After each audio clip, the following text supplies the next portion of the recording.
Selamat petang, Jemaat GKI Bungur yang dikasihi Tuhan. Kita bersyukur Tuhan tetap terus memelihara kita dan memberikan kita kesempatan untuk belajar firman Tuhan pada hari ini.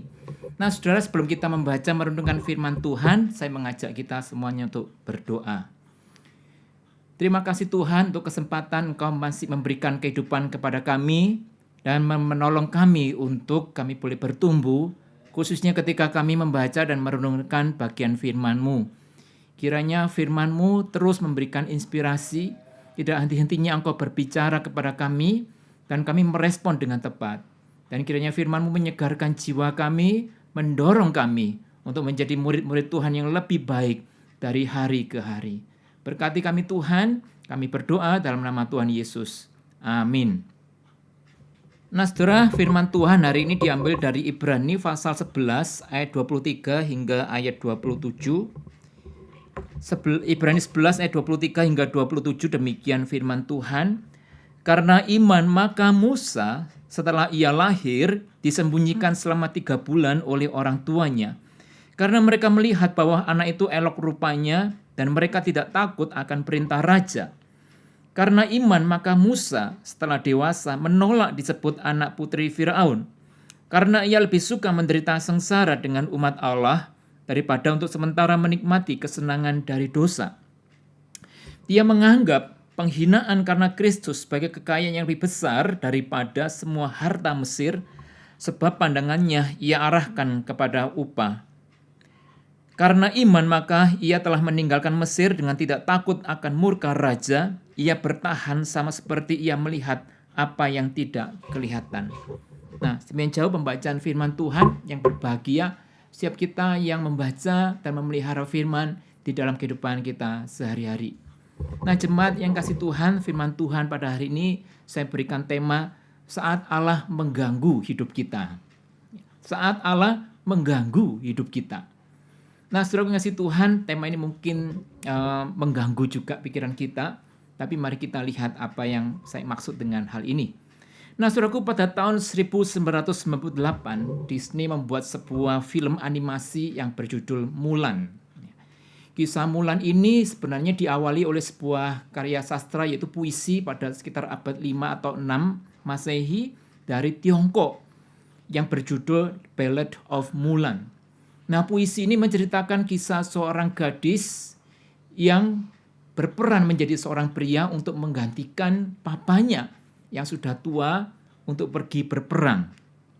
Nah, puisi ini kemudian diceritakan dari generasi ke generasi, lalu kemudian ratusan tahun kemudian dibikin sebuah drama di Tiongkok, lalu diteruskan sampai kemudian menjadi sebuah kisah yang difilmkan oleh Disney. Nah, pada akhir tahun 2020 yang lalu, edisi atau versi dari Mulan live action ini juga ditayangkan kembali oleh Disney. Nah, saudaraku yang kasih Tuhan, apakah tokoh Mulan ini fiktif atau nyata? Tidak ada yang tahu, walaupun kemungkinan besar ini tokoh yang fiktif.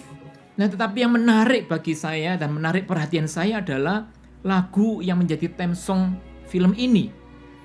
Nah, saudaraku, lagu tema dari film ini mengatakan, lihatlah aku mungkin tidak pernah lulus sebagai seorang pengantin wanita, seorang anak perempuan yang baik. A perfect daughter, can it be? I'm not meant to play this part. Now I see that if I were truly to be myself, I would break my family's heart. Who is that girl I see staring straight back at me? Why is my reflection someone I don't know? Somehow I cannot hide who I am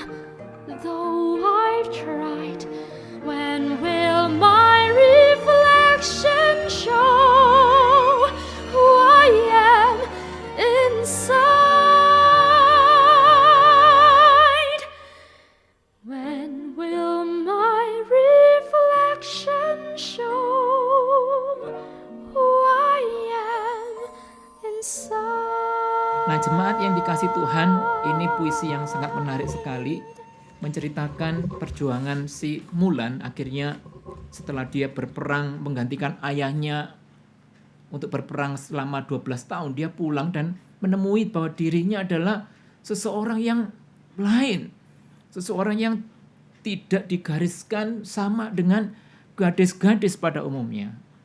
Menikah usia muda, menjadi ibu rumah tangga, ngurusi suami, ngurusi anak, dan seterusnya. Rupanya dalam dirinya dia mendapati gambaran seseorang yang warrior, seorang prajurit, ya, sesuatu yang berbeda. Dan dia mengenali dirinya bukan lagi gadis yang ditakdirkan oleh tradisi pada waktu itu.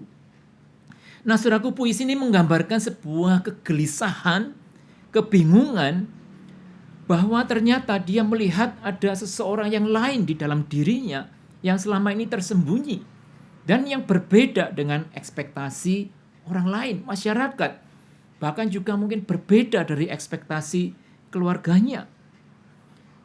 Dan jika dia menunjukkan jati dirinya kepada keluarganya, barangkali keluarganya akan merasa kecewa dengan dia.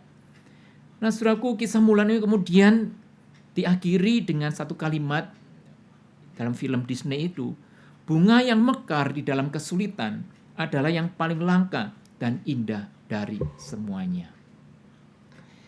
Nah, saudara yang kasih Tuhan, sejarah dunia ini diukir dan dibelokkan oleh orang-orang yang langka, orang-orang yang memiliki keberanian untuk menerobos hal-hal yang selama ini diterima atau dipraktekkan di dalam masyarakat yang disebut sebagai normal.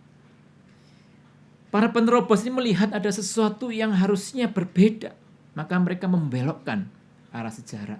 Nah, saudara, kita melihat misalnya kalau Mulan adalah tokoh yang fiktif, dalam kisah yang nyata, hidupnya nyata, kita melihat dari Martin Luther, ada Martin Luther King Junior, ada Nelson Mandela, ada Albert Einstein, ada Mother Teresa, ada banyak lagi orang-orang yang lain. Nah, saudaraku, di dalam Alkitab kita juga melihat ada satu tokoh yang memiliki kegelisahan di dalam dirinya, lalu dia terpanggil untuk kemudian membelokkan arah sejarah. Nah, saudaraku, tentu bisa menebak karena bacaan pembuka tadi sudah saya sampaikan, yaitu kisah dari Musa. Nah, saudaraku, kisah hidup Musa ini adalah kisah klasik yang sudah sangat kita kenal. Tetapi hari ini saya mengajak kita melihat kisah Musa ini dari angle yang berbeda, dari angle yang tidak umum, dan saya ingin men-challenge saudara untuk melihat kisah-kisah klasik seperti ini sebagai kisah yang relevan. Meskipun kisah ini begitu klasik, begitu kuno, tetapi mari kita mengambil kisah ini dari gambar atau mengambil gambarnya dari sudut yang berbeda supaya kita menemukan kekayaan baru. Nah, saudaraku, apakah kita pernah membayangkan kegelisahan yang dialami oleh Musa saat ia hidup di istana sebagai seorang yang disebut the Prince of Egypt, ya, pangeran Mesir. Nah, kerap kali gambaran Musa itu digambarkan seperti gambar berikut ini, ya. Gambar yang seperti orang-orang Ibrani pada umumnya. Tetapi ada sebuah film yang berjudul The Prince of Egypt yang menggambarkan Musa, gambarannya seperti ini, saudara. Saya kira ini gambaran yang cukup akurat untuk menggambarkan satu fase awal di dalam hidup Musa saat dia diasuh dan dididik oleh putri Fir'aun. Kisah Rasul 7 ayat 22 mengatakan, Musa dididik dalam segala hikmat orang Mesir dan ia berkuasa di dalam perkataan dan perbuatannya. Nah, saudaraku, orang sering berkata bahwa awal-awal masa hidup seseorang itu akan menentukan bagaimana hidup dia selanjutnya. Nah, Musa ini, saudaraku, bukan hanya masa kecilnya dia dididik dan dibesarkan dalam ekosistem Mesir, tapi bahkan masa remaja, masa muda, bahkan masa dia parubaya, itu dia selama 40 tahun. Itu dibombardir atau dididik, diberikan pemahaman bahasa, budaya, agama orang Mesir. Maka tak heran penampilan fisiknya yang digambarkan oleh film ini cukup tepat. rambut berponi, ya lalu ornamen-ornamen orang Mesir. Nah, saudaraku, saya akan membagikan dua peristiwa dalam kehidupan Musa di mana dia ini mengalami kebingungan.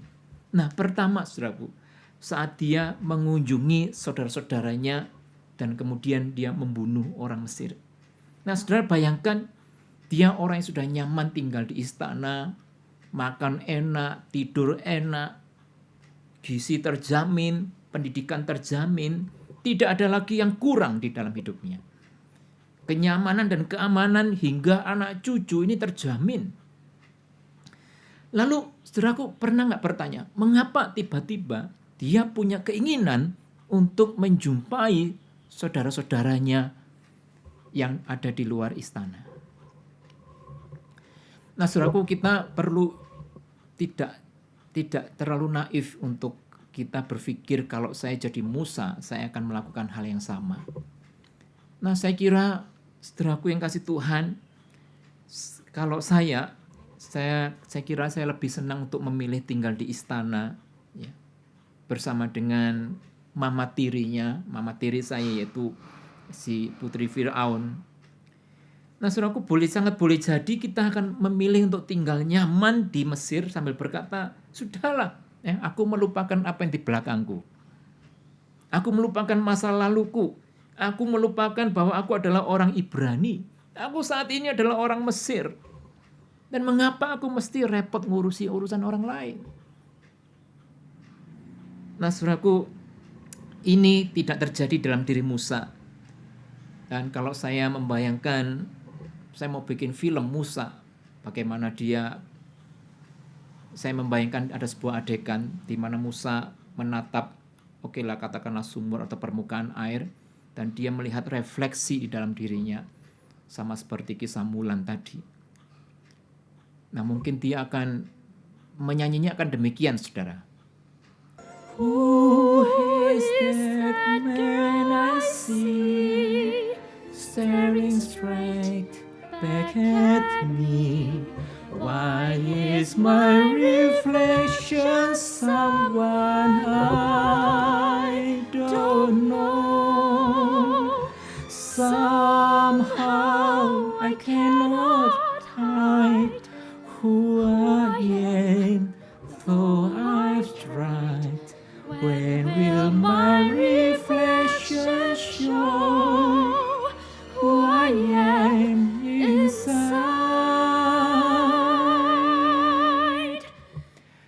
When will my reflection show who I am inside?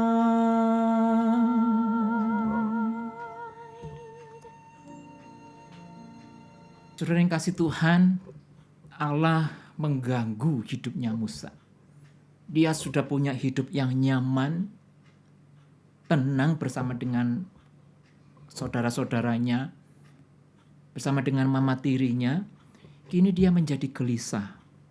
Kegelisahan itulah yang membuat dia mengendap-endap keluar dari kamarnya, keluar dari istananya, lalu pergi keluar dan menemui saudara-saudaranya bangsa Ibrani yang mengalami penganiayaan. Nah, saudaraku, boleh jadi, sangat boleh jadi, apa yang dipikirkan oleh Musa dan apa yang dilakukan oleh Musa itu melukai hati keluarganya, melukai hati mama tirinya, melukai hati saudara-saudaranya dan sahabat-sahabatnya orang-orang Mesir. Sama seperti lagu dari Mulan tadi, ketika Musa menunjukkan dirinya sebagai bangsa Ibrani, sudah pasti, nah saudaraku, dia akan mengecewakan hati keluarganya yang di Mesir. Nah, saudaraku yang kasih Tuhan, ketika dia ketahuan membunuh orang Mesir, dia menjadi ketakutan. Dan Raja Firaun bermaksud untuk membunuhnya. Dia melarikan diri ke padang gurun di Midian, dan di padang gurun inilah dia memasuki fase kedua di dalam kehidupannya. Dia menikah dengan seorang wanita bernama Zipora, anak dari seorang imam di Midian yang bernama Rehuel. Mantan buron itu sekarang hidup dengan normal sebagai seorang gembala. Nah, saudaraku, di bagian yang pertama saya ingin mengajak kita berefleksi. Apakah kita juga pernah mengalami kegelisahan di dalam hidup kita tentang siapa kita? Kegelisahan dalam diri kita, apa panggilan hidup kita? Apa tujuan hidup kita? Mau kemana kita akan pergi? Saya menjadi seperti apa? Nah, saudaraku, ada kalanya kita digelisahkan oleh Tuhan ketika kita menjalani kehidupan yang tidak seperti yang Tuhan inginkan. Kita menjadi galau, kita menjadi gelisah. Kegalauan dan gelisah itu tidak selalu hal yang buruk, saudara. Kadang-kadang kenyamanan kita perlu diinterupsi dengan kegelisahan. Karena kita melakukan sesuatu, menjalani sesuatu yang bukan menjadi kehidupan kita. Nah, saudaraku, pernahkah kita mendapati refleksi ketika kita berefleksi? Nah, saudara boleh berimajinasi, melihat permukaan air atau melihat cermin dan melihat diri sendiri. Kenapa aku melihat seseorang yang lain yang bukan diriku? Nah, saudaraku, ini menjadi perenungan di poin yang pertama. Tapi saya mengajak kita boleh terus berefleksi di hadapan Tuhan untuk merenungkan agar kita tidak mengingkari identitas dan panggilan kita yang sebenarnya, yang diinginkan Tuhan Allah kita, yang mungkin tidak terlalu diinginkan oleh orang-orang di sekitar kita. Nah, saudaraku, fase kedua yang saya mau ungkap di dalam khotbah saya hari ini adalah ketika Musa menjumpai Allah di semak dalam bentuk semak belukar yang terbakar. Nah, ini adalah peristiwa kedua di mana Allah mengganggu hidupnya. Dan mengapa saya katakan mengganggu? Nah, saudaraku, yang pertama Allah sudah mengganggu dia sehingga dia harus keluar dari tanah Mesir. Dan sekarang yang kedua, Allah kembali mengganggu hidupnya dengan cara memanggil dia.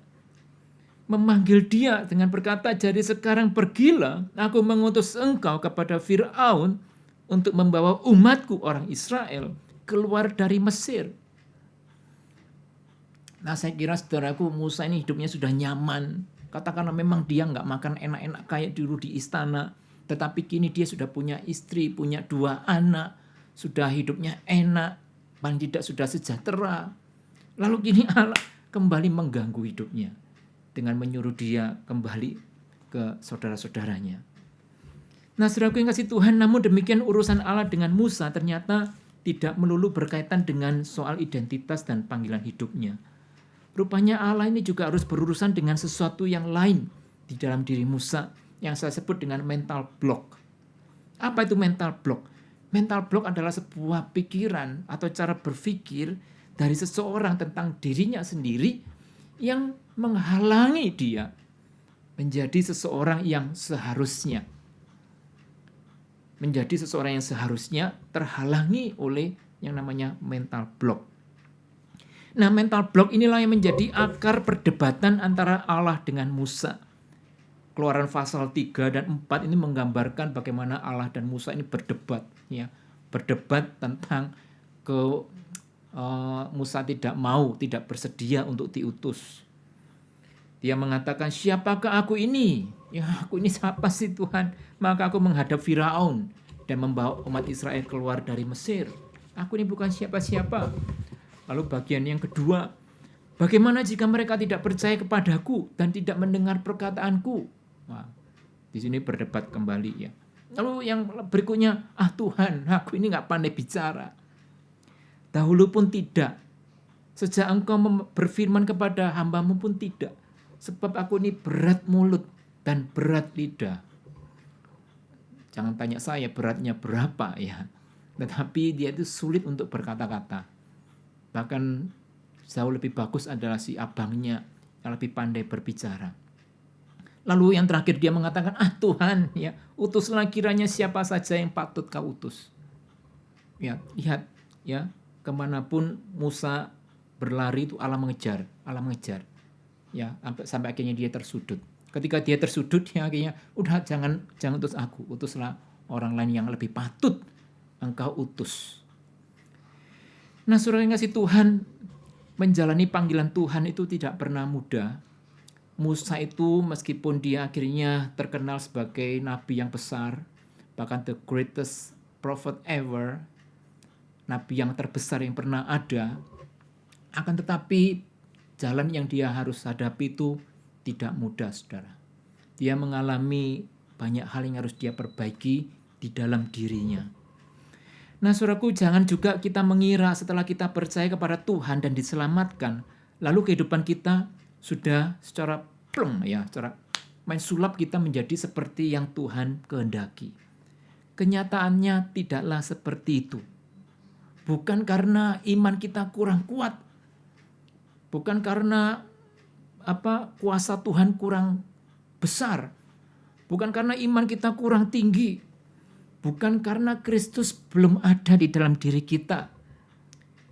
Tetapi semata-mata memang bagian itu saya kira disisakan oleh Tuhan untuk diberikan kepada kita, untuk kita kerjakan, untuk kita proses, untuk kita upayakan agar kelemahan-kelemahan itu tidak menghalangi kita menjadi seperti yang Tuhan kehendaki.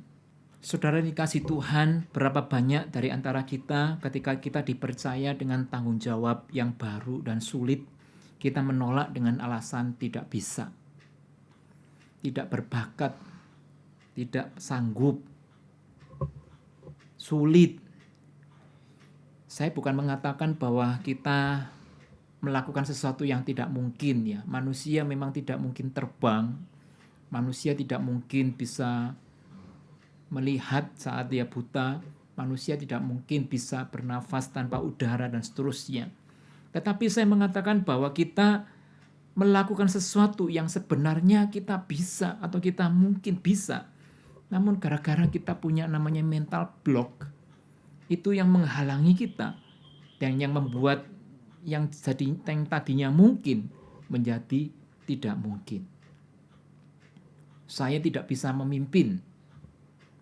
Saya tidak bisa bicara di depan umum. Saya orangnya pemalu. Saya tidak bisa bernyanyi. Saya tidak bisa bermain musik. Saya tidak bisa memberikan pengaruh. Saya masih muda. Saya nggak bisa apa-apa dan seterusnya.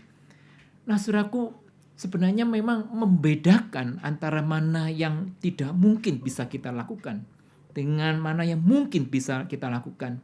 Ini bukanlah pekerjaan yang mudah. Ini sebenarnya sesuatu yang sangat sulit, saudara. Tapi ini bagian lain yang mungkin suatu saat nanti bisa saya sharekan. Namun secara umum, saudaraku, saya mau mengatakan bahwa yang kebanyakan terjadi adalah kita terlalu malas untuk keluar dari comfort zone kita. Kita terlalu malas untuk keluar dari zona nyaman kita. Nah, saudara, pernah gosok gigi dengan tangan saudara yang tidak dominan? Kalau saudara tangan dominan, saudara tangan kanan, pernahkah saudara mencoba menggosok gigi dengan tangan kiri? Nah, kalau belum pernah, silakan saudara coba. Rasanya pasti tidak enak. Dan saya sudah mencoba selama beberapa minggu ini, coba gosok gigi dengan tangan kiri, tangan yang saya nggak dominan. Loh, kenapa saya melakukan hal itu? Nah, saya ingin mencoba sesuatu yang baru, yang menurut kata teori, saudara, kalau kita mencoba melakukan sesuatu yang baru dengan anggota tubuh yang kita tidak biasa pakai, itu akan membentuk, menghubungkan sel-sel neuron di otak kita, sehingga lebih banyak sel yang terhubung, kita akan lebih maju, kita akan lebih bisa berkembang, menjadi lebih terupgrade. Nah, ini hanya satu contoh bagaimana kita bisa mencoba sesuatu yang tidak nyaman dan kita coba terus sampai akhirnya menjadi nyaman. Nah, saudaraku, ada saat-saat di mana Allah akan mengganggu hidup kita, atau lebih tepatnya sebenarnya men-challenge kita untuk menjadi orang yang mau naik kelas. Ia mempercayakan kepada kita hal-hal yang sulit, bahkan bersentuhan langsung dengan kelemahan-kelemahan kita yang selama ini kita berikan excuse. Dan penghalang utama yang membuat kita tidak naik kelas sebenarnya adalah mental block. Kita merasa tidak bisa, ya. Kita merasa, ya aku cuma bisanya segini-segini doang. Dan penghalang kedua barangkali adalah kita memandang ringan untuk melakukan hal-hal yang tampaknya sepele, perkara-perkara kecil yang dipercayakan Tuhan kepada kita. Nah, saudaraku yang kasih Tuhan, bagaimana kita bisa mengerjakan perkara besar? Jika perkara kecil kita anggap remeh, kita tidak serius, kita tidak sungguh-sungguh, kita mengerjakan ala kadarnya, maka sangat sulit kesempatan besar datang ke dalam kehidupan kita. Hal-hal kecil ini sangat boleh jadi berurusan dengan kesabaran kita, ketangguhan kita, kegigihan kita. Bagaimana kita bangkit dari keterpurukan, kegagalan. Bagaimana kita bangkit dari kesalahan. Wah, saudaraku, itu sulit ya. Tampaknya itu sederhana, tapi itu sungguh sulit. Tapi itulah yang akan menjadi fondasi atau dasar kita menjadi seseorang yang lebih baik. Nah, saudaraku, ada sebagian orang yang bertanya, mengapa ada orang atau manusia serba bisa? Ya, mengapa ada manusia serba bisa? Tentunya saya nggak berbicara tentang manusia-manusia yang super jenius. Ya, memang ada seperti mungkin Albert Einstein, mungkin juga yang lain-lain. Tetapi sebenarnya saudaraku, manusia-manusia serba bisa ini menjadi serba bisa. Sebenarnya bukan berarti serba bisa, semua bisa, enggak juga ya saudara. Tetapi mereka ini menjadi serba bisa bukan karena dia orang yang jenius, saudara. Belum tentu. Belum tentu dia itu punya 5 talenta. Bisa jadi dia itu sebenarnya cuma punya 2 talenta atau mungkin malah 1 talenta. Namun yang 1 atau 2 talenta itu dia kerjakan dengan serius. Dia kerjakan dengan sungguh-sungguh. Ia mengupayakan supaya yang 2 talenta itu sekeras mungkin diupayakan menjadi semaksimal mungkin. Dan dia tidak mengizinkan pikirannya yang sempit ini memblok sehingga dia tidak bisa bertumbuh. Nah, lain lagi saudaraku, bukankah siapakah yang betul-betul bisa tahu berapa talenta kita? Saudara, kalau tanya talenta saudara berapa? Nah, barangkali kalau kita menjawab cuma 1 talenta, barangkali itu adalah mental block kita, saudara. Belum tentu kita seperti itu. Nah, bagaimana kita tahu talenta cuma 1? Jangan-jangan itu kesimpulan itu kita tarik karena kita punya mental block.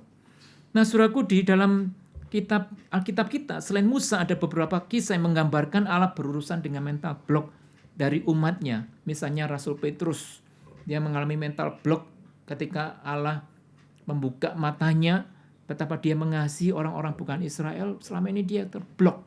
Pikirannya dikira Allah hanya membuka kasihnya kepada orang-orang Yahudi.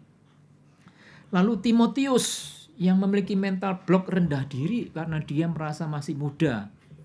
Sementara yang dipimpinnya adalah orang-orang yang sudah senior, orang sudah lanjut usia, yang garam yang mereka makan lebih banyak daripada nasi yang dia makan. Kalau banyak saudara kita yang muda juga merasa seperti itu. Karena aku masih muda, lalu tidak bisa memimpin. Nah, ini semua menghalangi Allah melakukan sesuatu di dalam kehidupan kita. Nah, saudaraku, seorang tokoh bernama Jim Kwik ya, saudara, ketika dia masih kecil dan dia remaja, dia bertumbuh dengan mantra di dalam pikirannya.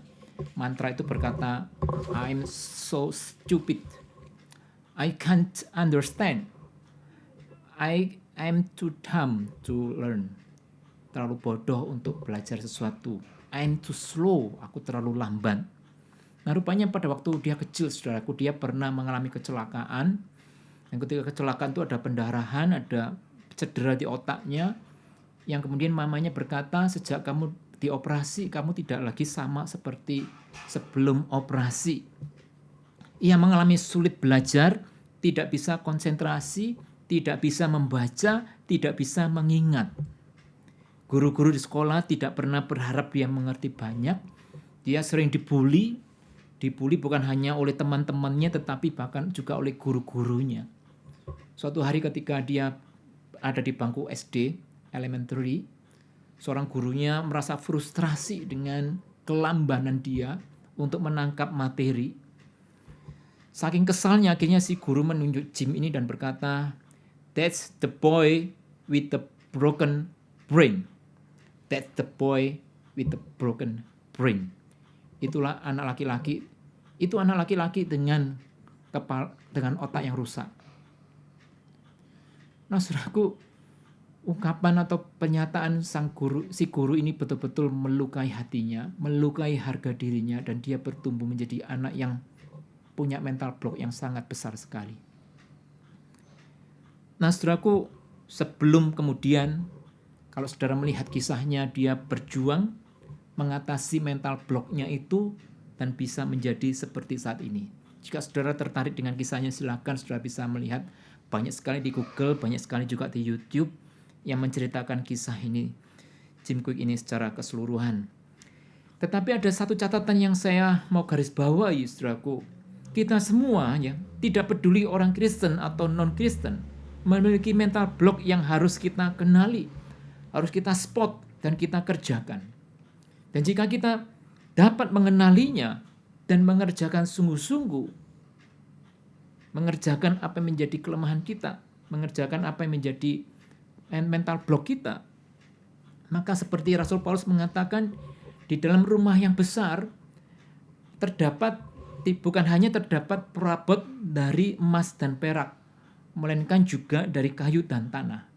Yang pertama dipakai untuk maksud yang mulia, dan yang terakhir dipakai untuk maksud yang kurang mulia. Dan jika seseorang menyucikan dirinya dari hal-hal yang jahat, dia akan menjadi perabot rumah untuk maksud yang mulia. Ia dikuduskan, dipandang layak untuk dipakai tuannya, serta disediakan untuk setiap pekerjaan yang mulia. 2 Timotius pasal 2 ayat 20 hingga ayat 21. Nah, saudara, mungkin di antara kita yang protes, loh, itu kan konteksnya tentang perbuatan jahat.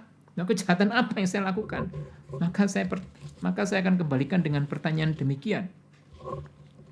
Yang pertama, apakah menghalangi pekerjaan Allah itu bukan kejahatan, saudara? Menghambat pekerjaan Allah apakah bukan kejahatan? Dan apakah mengabaikan kewajiban untuk bertumbuh, apakah itu bukan dosa? Nah, saudaraku, untuk penutup bagian khotbah ini, mari saya mengajak kita menghadap Tuhan dan berkata, Tuhan, ini aku. Berikan aku kesadaran-kesadaran baru tentang hal-hal yang selama ini menghalangi aku menjadi seperti yang Engkau kehendaki. Berikan aku ketajaman pikiran untuk melihat, kemampuan untuk melakukan refleksi dengan jujur, dan tidak bias tentang diriku sendiri, agar aku dilayakkan, dipakai oleh Tuhan, menjadi alat-alat kemuliaan Tuhan, menjadi pekerjaan-pekerjaan Tuhan yang mulia. Tuhan, tolong aku. Nah, saudaraku, semoga firman Tuhan hari ini bisa menjadi berkat buat kita.